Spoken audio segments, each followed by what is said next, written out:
Well, we all know someone, or perhaps guilty ourselves, of owning a four-wheel drive but maybe not using it for its full intended purpose. But what I'm about to do today could soon change that. I'm with Isuzu's iVenture Club. We're going out to Moreton Island on the boat behind me to see just how capable a modern four-wheel drive can be.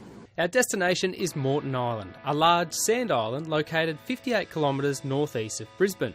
It is just one destination for Isuzu's iVenture program, which is being run across Australia's different states and territories.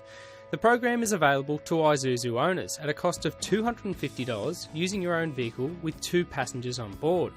The fee includes lunch and all necessary transfers. We jump aboard the ferry for a 90-minute ride across to the island.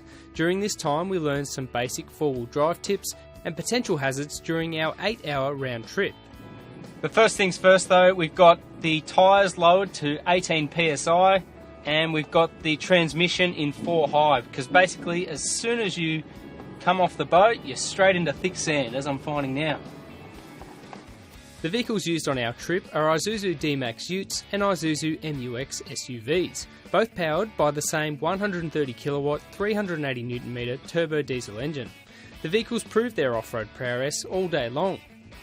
Now of course the entire range that we're driving today is fitted with a proper four-wheel drive system. That means low range and high range transfer cases and a pretty hefty ground clearance as well. The basic lesson on the sand at least has been to follow the track marks in front of you, simply because the sand there is already displaced.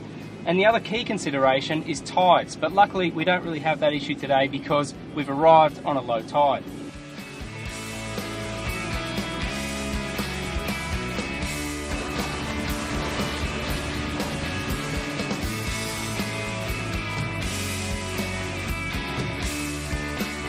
We've seen a variety of different conditions today. Most of it's been pretty straightforward and the backdrop is just gorgeous. Even just getting to the northern point just now, from the lighthouse, the view over the northern coastline is magnificent. Not surprisingly, the MUX and D-Max models that we're driving are very well suited to the task.